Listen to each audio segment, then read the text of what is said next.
Daddy, welcome to Disastrously Domestic. I feel like Steve from Blue's Clues every time I do this. And I'm going to keep doing it. You can find me, if you're wanting to, on Ravelry as Sugar Sticks. You can find me on Instagram as Dready Jezzy.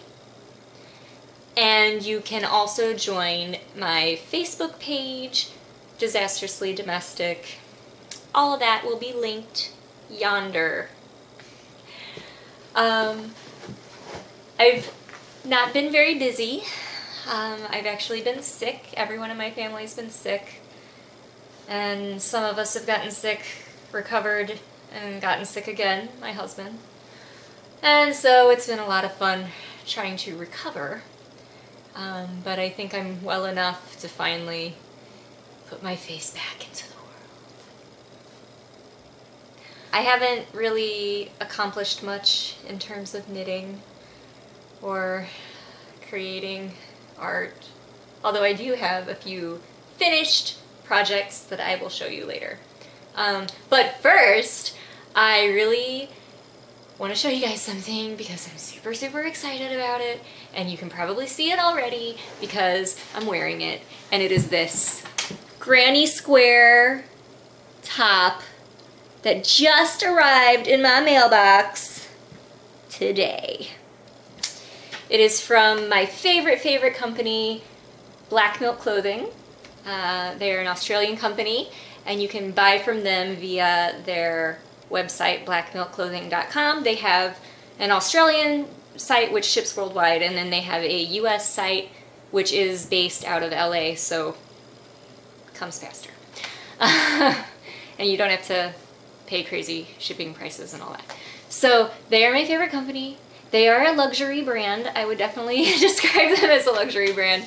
But if you're into funky fitted prints that you're not going to see everybody wearing, Black Milk is something I would definitely recommend. And this is probably my favorite thing that I've ever bought from them. And it is a crop top, but you don't need to see that. Just pretend that didn't happen. Moms don't be wearing crop tops. No, they don't. So that's somewhat, consistent with the rest of my vlog, being crafty. I'm such a crafty person. So it was meant for me. It really was. When I saw it, I was like,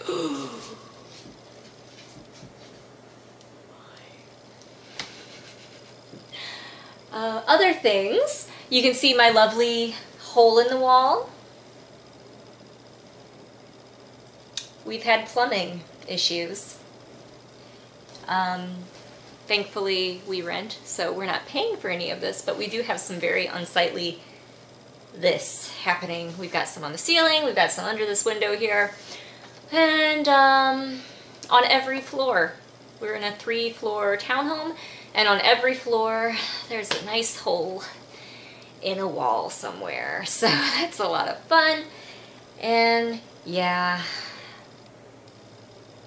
it is what it is, I guess. It is what it is. So let's just get right into the fun stuff, I guess. What I'm working on. Oh, sweater. Enchanted Mesa sweater by Stephen West is in this baggie. And I haven't made a ton of progress on it, although since the last episode I have done quite a bit, I guess. It just doesn't feel like that much, but I have the armholes off onto scrap yarn, and I have started the body part. So I'm really excited. And I did my modifications where I did my swoops 3 in one direction, 2 in the other direction. You can kind of see how they're like balanced a little bit better that way, because I didn't want the crazy asymmetrical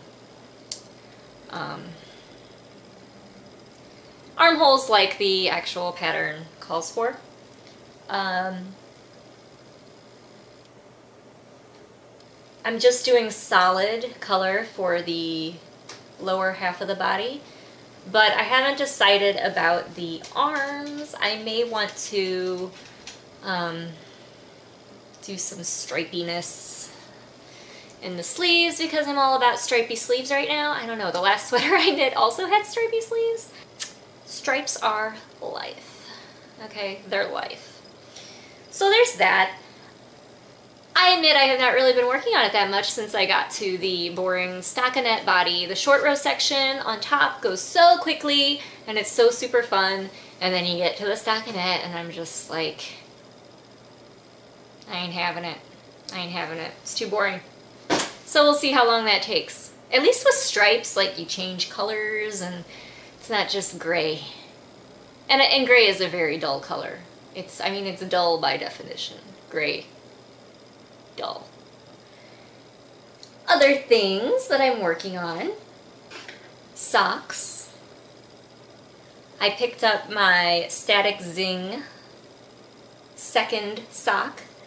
That is a pattern by Megan Williams. Sorry, I'm looking at like notes over here. And yeah, I got a toe and I have a little bit of the foot started, the instep. And this is a very mangled ball of cheapo Joann's something or other yarn. So this is the second sock. I'm on track for finishing all those socks that I mentioned previously.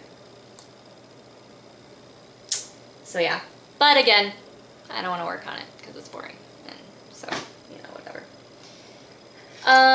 Third thing that I'm working on is this lovely thing. Chevrons, because, you know, that trend hasn't played itself out. This is the Sochi shawl by Aspen Knits, and I'm knitting mine out of the orange is Tosh Merino Light, the green is also Madeline Tosh, but it's not Tosh Merino Light, it's the other one, the plied one, the sock one, the sock weight one. And then this is more of that Barocco Andean Mist that I was using in my Enchanted Mesa. And I actually saw these three colors in my stash sitting together next to each other just by chance, and I thought they were so perfect together. Lime green, orange, and pink. I'm not sure if that's really coming out. I thought they were so pretty together, and so I had to. I sought out a pattern to mix them, and this is the one that I found. So it's a free pattern, I believe. So check it out, I guess, if you want. Yeah, and I'm just pretty much trying to use up as much of these orange and green skeins as I can, because it's not cheap yarn. Also going to show you one of my forever projects, and it's called that because it is a project that I'm using various leftover scrap yarn to complete, and I know a lot of people are making these, and it is my mitered square blanket out of scrap leftover sock yarn. All superwash yarns for this one. Some of my squares are larger squares, like this one, and this one, and that is either because it is hand-dyed by me, and I want to sort of commemorate it and give it a special place, or it is a yarn that I just really love, and I had a lot of leftover. For instance, this one was left over from a cowl that I knit, but there was so much of the yarn left over and it was so beautiful that I just really didn't want to pitch it, you know. And then this is my hand-dyed, this other large one. And you might recognize this from the socks that I showed in a previous episode. The Hermione's Everyday Socks. And I was saying that I was going to finish these. These were on my list of ones to finish. And I did! Oh yeah. I finished a pair of socks. They're done. So, that's one of my FOs for this week. I'm really excited. But yeah, this is never gonna be done. I know that. But it is still a cute thing that I like to do. So yeah, these were super, super quick to finish once I finally committed to finishing them. The next thing that I actually managed to finish was sort of an unexpected thing to finish. I have a flower loom. I don't know if you're savvy to what that is, but they're like little discs with little spikes, and you wrap your yarn around and you make cute little flowers. And I had been dying to get one like a year ago, and I got one, and I kind of went crazy making little flowers, and I connected them together, and I had a thing about like this long of little hexagons, and I was like, what am I gonna do with this? Is it gonna be a scarf? Is it gonna be some kind of a jacket? Am I gonna line it with something? Is it gonna be a blanket, a pillow? I could not decide what it was gonna be, so it sat in a drawer for a really, really long time. And I did bring it with me when we moved here, so I didn't want to just throw it away, but it was one of those things that I was just like, I don't know what to do with it. So it sat in a drawer. Now, last week, I took my first American Tribal Style belly dance class, and they suggested having a hip scarf that did not have coins, like the jingly coins, you know, which I already had one of those from taking Egyptian style belly dance years ago, and I could not find anything that would work that didn't have coins that was also in my price range.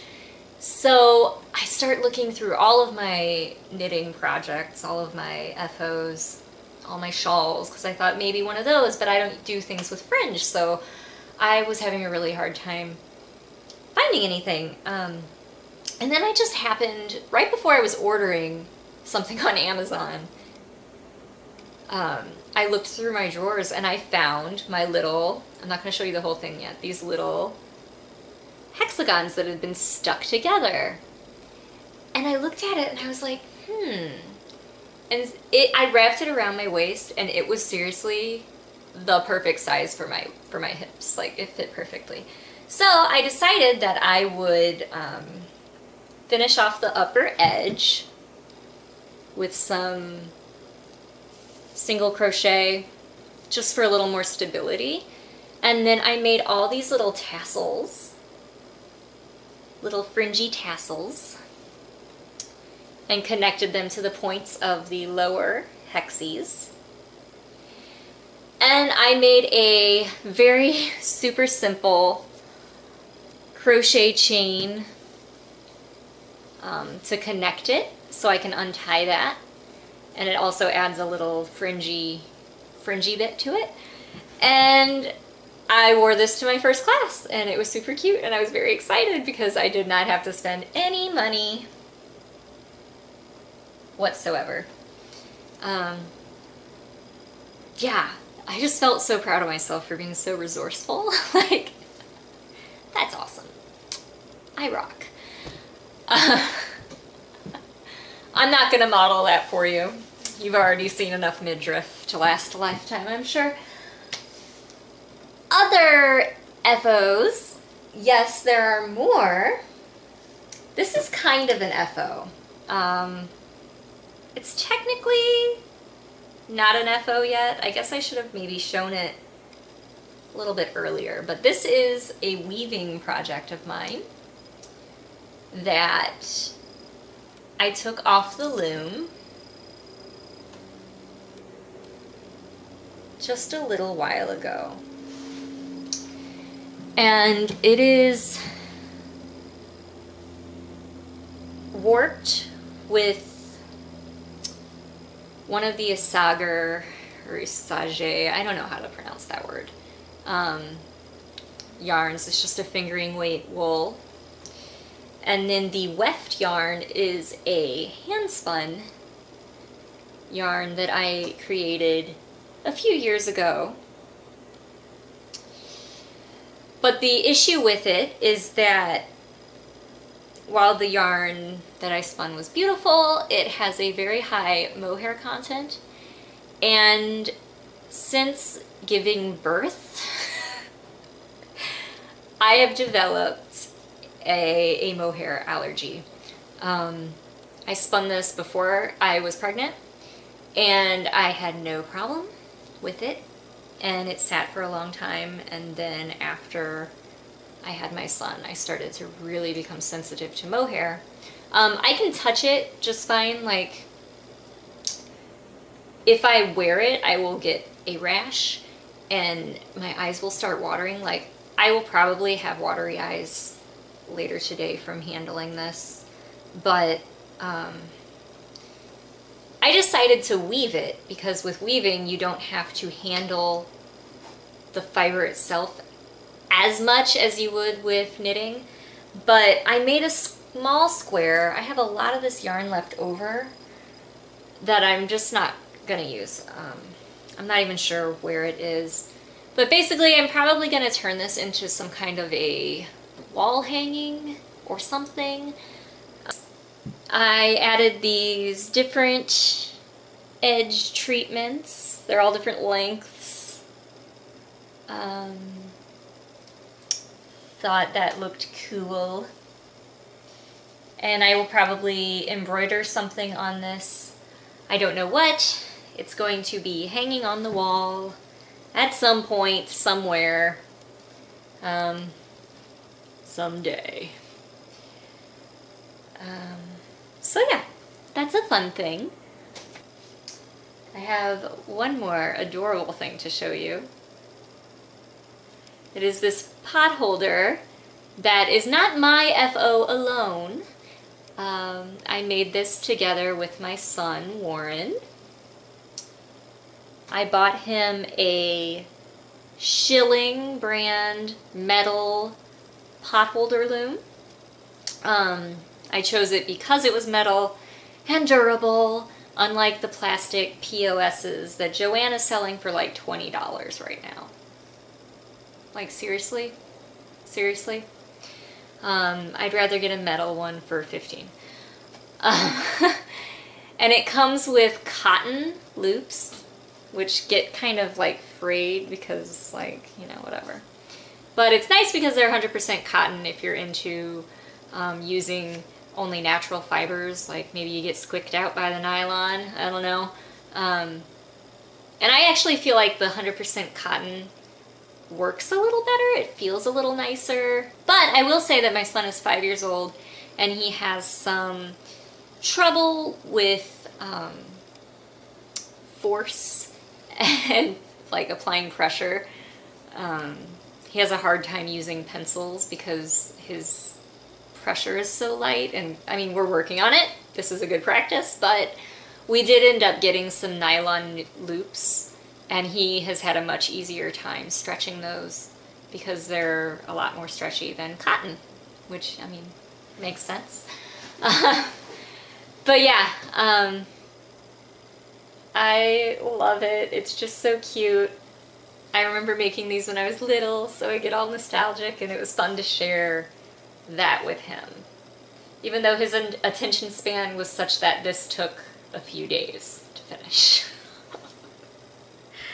And I did do a lot of it. I had to kind of help him see the end was near so that he would actually be excited, because we got about this far across and he was like, I'm done.